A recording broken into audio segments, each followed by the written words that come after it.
Hi everybody and welcome to Photomikes Garage. Okay, so tomorrow's Friday and Barney's going drag racing at our local drag strip, which is called Mission Raceway out there in Mission. So I'm going out with a whole bunch of my other Mopar buddies to tear up the strip with our Hellcats and SRTs, and anything Mopar is going to be out there.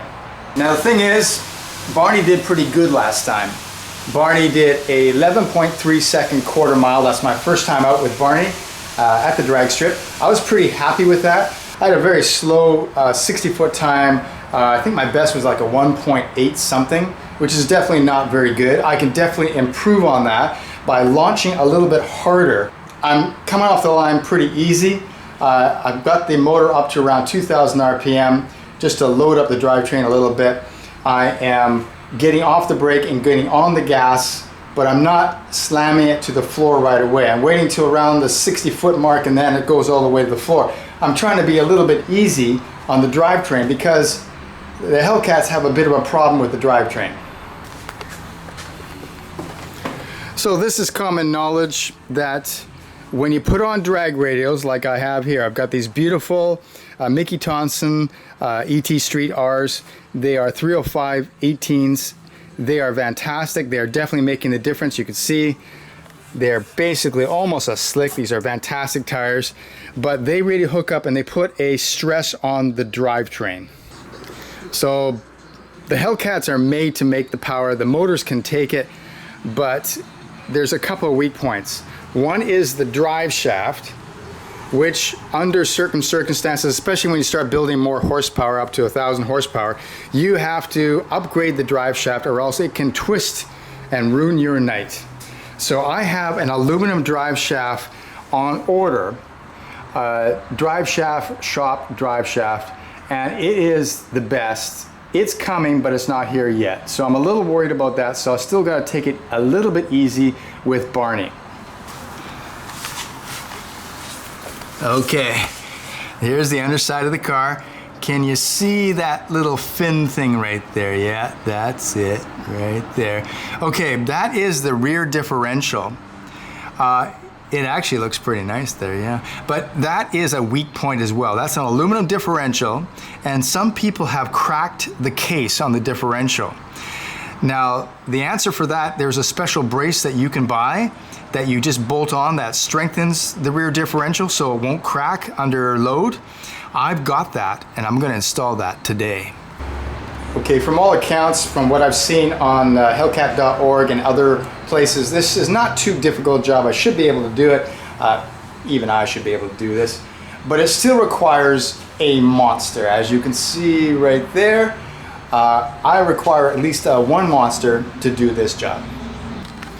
Have you guys noticed how the monster green is almost an exact match for my Barney green stripes? Oh, and Monster, if you're listening, I'm open to sponsorship. Okay, the first thing to do is to jack up the rear of the car safely so that I can get access to the area. All right, in this nondescript package is automotive goodness. Okay, I got my particular brace from High Horse Performance. They are the experts on Mopar performance parts, tuning. They do a whole bunch of things. Highly recommended, and this is where I ordered this package from. A link will be in the description.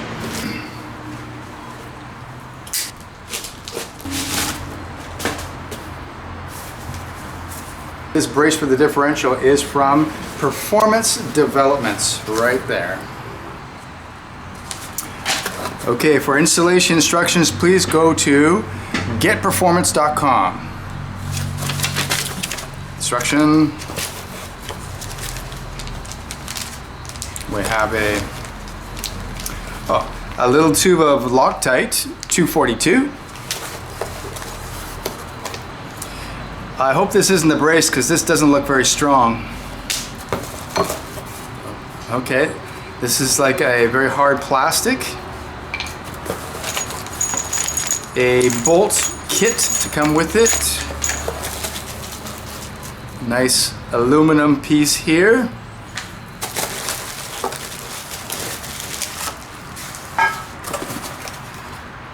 Oh, Performance Development Decal, nice. Finally, this looks like it's the main brace right here. Let's open this up. Open that up. Ooh, look at this. This is actually a very nice looking piece. It's made out of aluminum, very heavy, and it's got a very nice finish to that. Take a look at that, eh? Nicely finished, no burrs on the edges. This is all very smooth indeed. Okay, so everything's looking good. I will now put this on the car. Okay, so since the whole rear end of the car is going to go up, the car could roll out from underneath you, so it's important to brace the front wheels just to make everything nice and safe.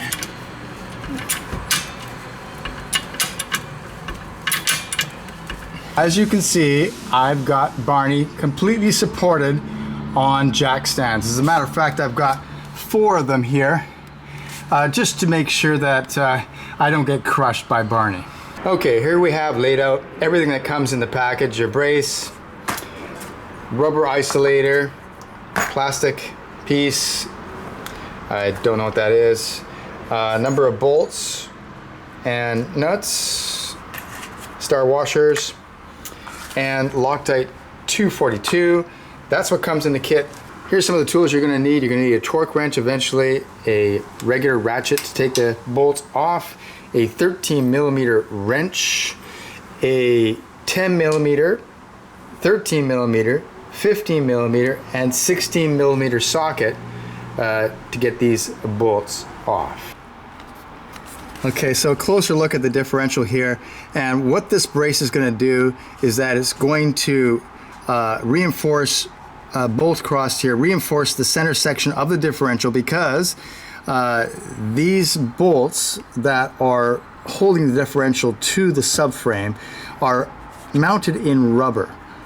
Rubber there, rubber over here, as you can see, and when you launch really hard, this rubber actually does allow flex, and that is transmitted into the differential. So at the same time it's flexing, you also got the drive shafts putting a strain on it, and that can lead to a crack right across the center section. So if you put a brace here, that reinforces that center section and makes it less likely to break. That's why we're doing this. But on top of that, I've heard that it will reduce your wheel hop, which I haven't really experienced, but other people have. Reduce the wheel hop, as well as allow the car to launch harder and straighter, and that's a good thing. So that's what I'm doing today, and hopefully it'll protect my differential. Okay, so the first thing we're gonna do is remove this bolt completely with a 16mm socket, and we're gonna loosen and back this one out about an inch. Sorry, we're gonna loosen and back this one out about an inch, again with a 16mm socket. Alright, it took a little bit of energy for me to get that off, but it's loose. And here we go. There we go. That's one big bolt, and that's out. Oh, jeez. That was a little tough. All right. Okay, next step is grab your locator tab. This is going to go, okay, the large hole is at the top. Large hole is going to go right where you removed your 16mm bolt on the driver's side here.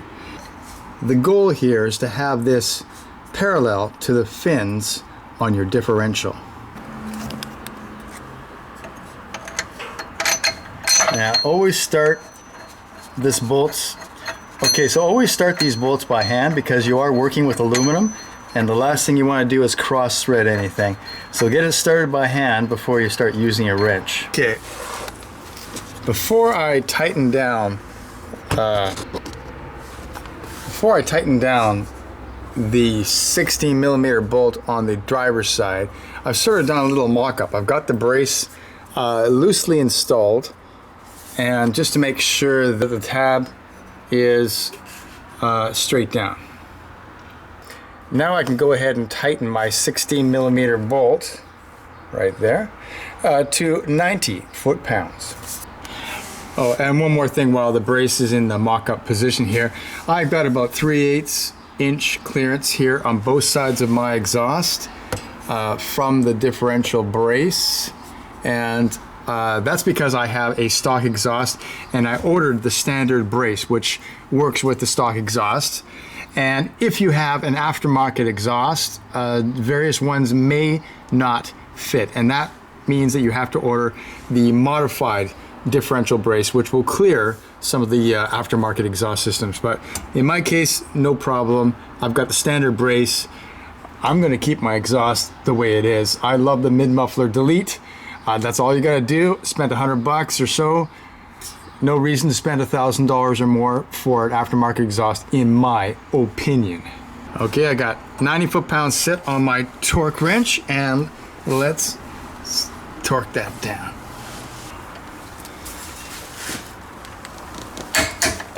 Next step, I'll fit our differential brace here over. Slide it over that 16mm bolt, and next we're going to put on our 13mm bolt and nut to secure our brace. Okay, this is where we get to use the supplied Loctite 242.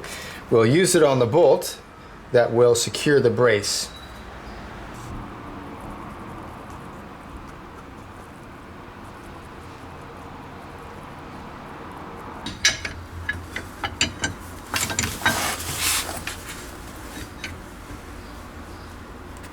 Just put the bolt in like so. We're going to put our through bolt in, our 13mm through bolt in for our locator to attach our brace to the locator. Bolt goes in from the back here, then you put on your star washer.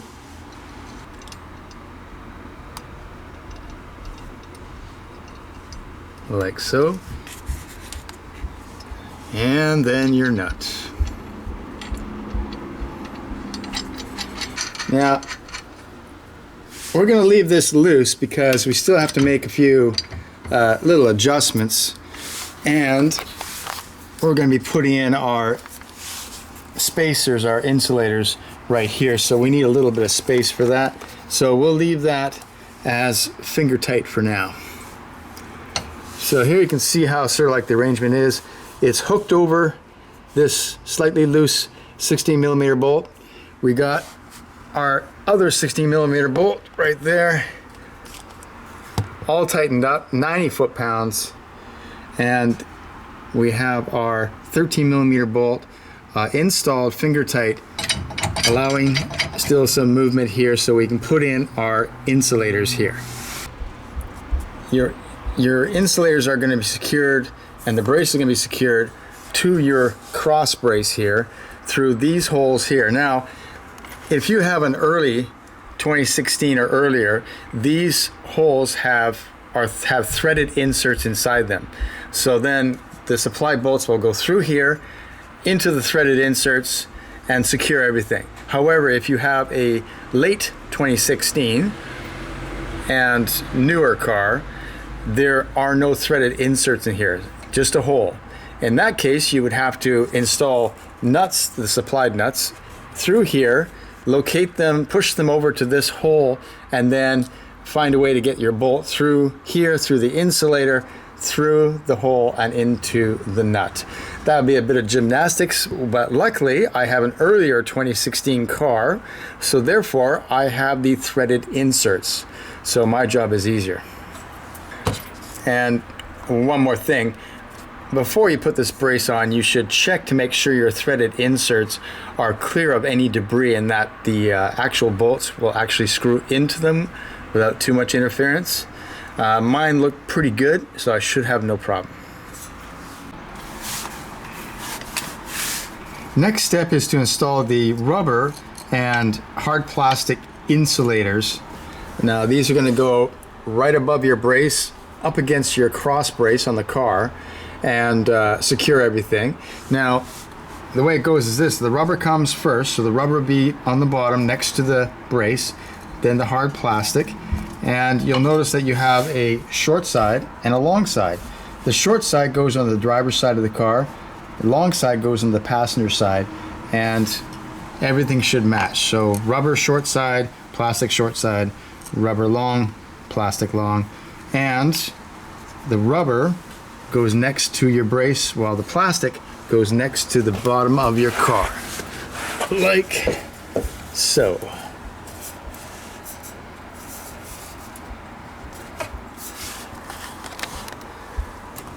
You got your two holes, and you're going to put your long 10mm bolts, and they're going to go through the whole thing and into those threaded inserts in the cross member.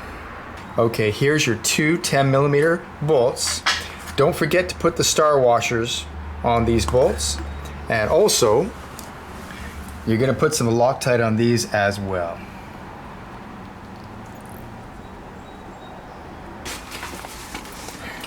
Now, because I have the threaded inserts, this is not too hard a job at all. I've just got to line up all the holes, which I sort of have done, and you get into your threaded insert, get that started by hand,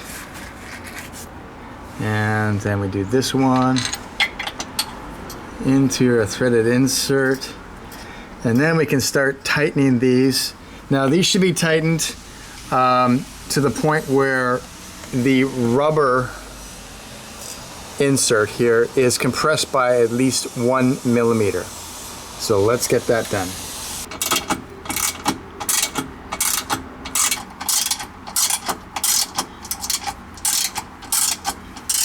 Okay, I've got these two 10mm bolts tightened up.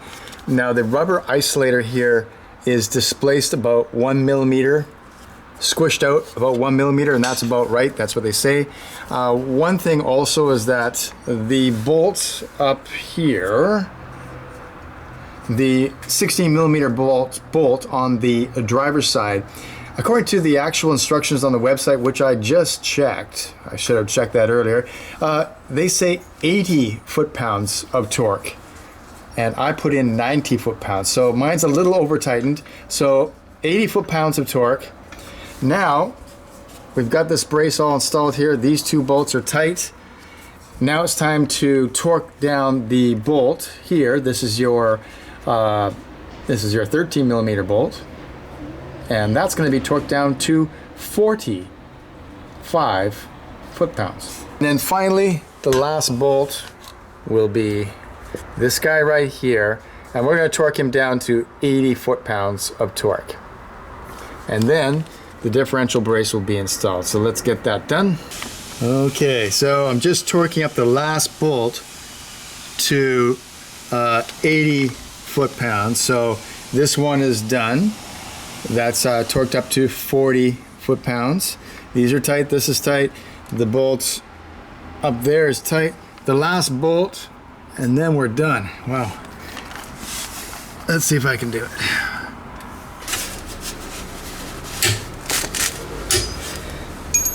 Okay, the job is done.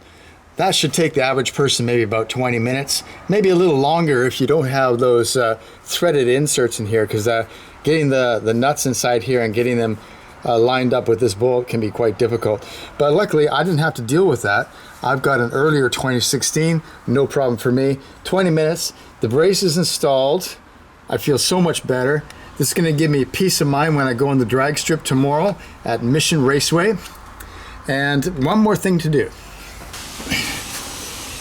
It's a good idea to get a Sharpie, a black Sharpie, and mark the bolts just like so. So you mark the bolts to see if they're coming loose. Now that's not likely to happen, but it's still a good idea to do this. So all the bolts are marked, and so if anything moves, I'll be able to tell. Now, I'm not smart enough to have thought about that myself. It actually says on the website that that's a good idea. So there you go. Now the job is done. Okay, ain't that a thing of beauty? Okay, thanks for watching Photomikes Garage. I hope this video was helpful to you. If you've got a Hellcat and you're putting a differential brace on, I think it's a good idea. I think you should do it. I did it. I think you should. Where I got it from is High Horse Performance. Links in the description.